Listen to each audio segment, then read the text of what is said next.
When it comes to learning how to play an instrument, one of the most effective things you can do to improve is recording yourself while you're playing. There are different ways to do this depending on what you're currently trying to achieve in your playing. In this video, I'll talk about why this way of practicing is so beneficial and how you should do it. So I'm also going to be showing you how I record myself to get prepared before playing with other musicians. I have a couple of songs that I need to learn before this weekend, so right now I'm going to make a couple of backing tracks for myself to practice over them. So let's program drums. Oh, what is that? Is that a video that I made about programming drums?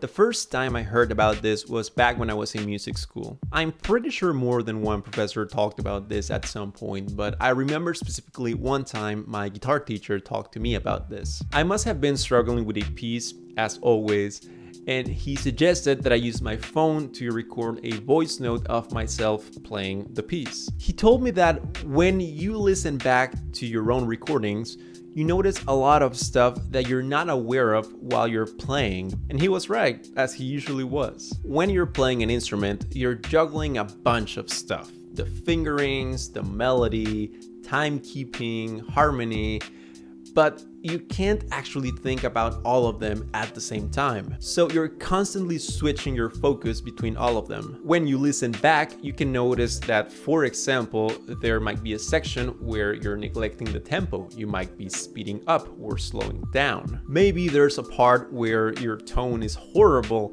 or you might even be playing the wrong notes. It's very difficult to notice a lot of these things while your entire focus is on performing. This is the backing track that I'm gonna be using for practicing. I don't like playing on top of the original song because it's too easy. When you make any mistakes, the original song covers that up. So in this case, I didn't find the backing track for this song, so I had to make it. So this is all of the instruments that I'm not gonna be playing. I programmed the drums, and I even recorded the guitar track that I'm not going to be playing. And this is the one that I am going to play.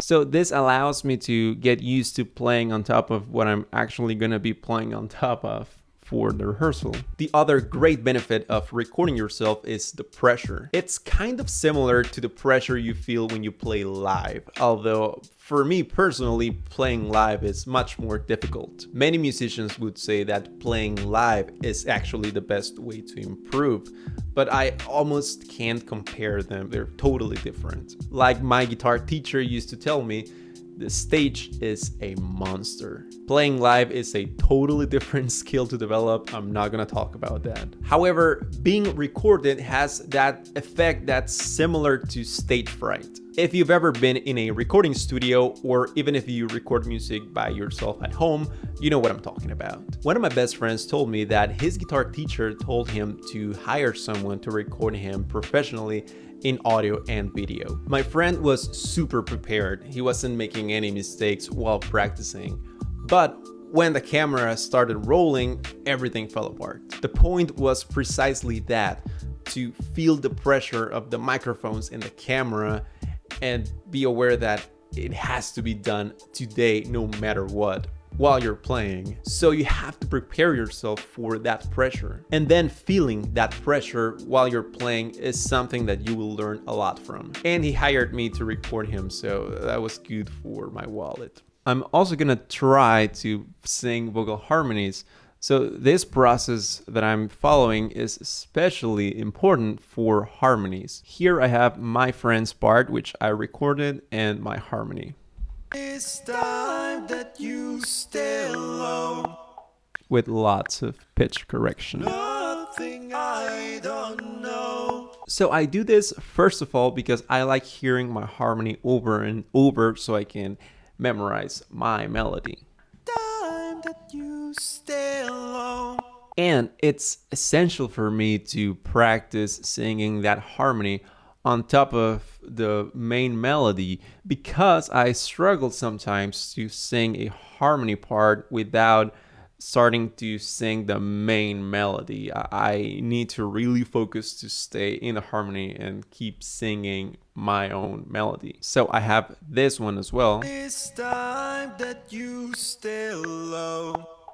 You can really hear the pitch correction there. And so I'm trying to sing my harmony on top of that without losing my melody line. Nothing I don't know. So yeah, that's what I do. So you can record yourself in many ways. You can use your phone to take a voice note or a video, or you can even record a whole song at home. It just depends on what you're trying to do. What I like to do, and what I think will actually force you to play pretty much perfectly, is actually recording a whole song. When you're trying to make a recording sound professional, or what you would call studio quality, everything has to be played as close to perfect as you possibly can. Everything has to be in tune and in time. It doesn't matter if you're singing a vocal harmony or if you're playing a rhythm guitar. I think my biggest period of improvement as a guitar player was between high school and university, when I was recording a lot of music. My interest in music production forced me to learn how to play with a metronome. And yes, we all know we should practice with a metronome, but being able to play perfectly alongside a click track is essential in a recording studio. I usually record by sections. I learn a few bars, I play it as many times as I need to make it sound as close to perfect as I possibly can, and then I move on to the next section. This forces me to play every bit of a song as cleanly, in tune, and in time as I can. And then afterwards, it's easier for me to put all the pieces together and learn the whole thing. I definitely didn't need to record the intro or any of the lines that I'm actually going to play eventually, but I do like recording them anyways, even if I don't need to hear them, because that's really good practice for me. For example, during the pre-chorus,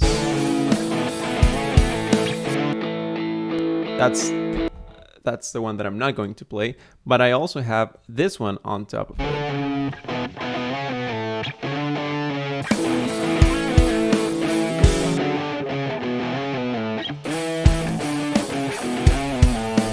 That's the part that I'm going to play for the rehearsal.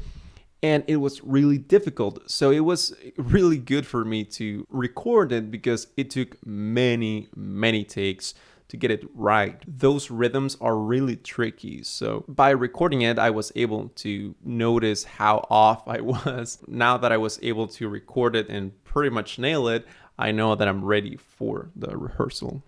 If you don't have any interest in recording music, then you don't really need to do any of this. You just need your phone. Just open your voice notes app, put your phone down, tap on record, and start playing.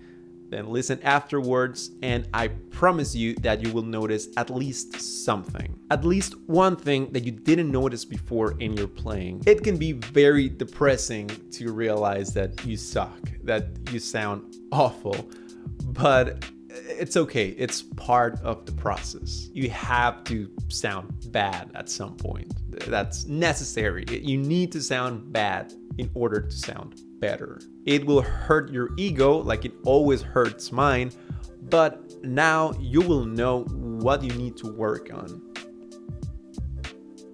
And if you can take a video of yourself playing, it's important to do that sometimes because it's really essential to correct our technique and our posture. Another thing that our music teachers used to tell us was that ideally we should be practicing in a room in front of a big mirror so we can be aware of all the atrocities we're doing. Kind of like when you go to the gym, the mirrors on the walls are not to look at how pumped you are and to appreciate your huge muscles.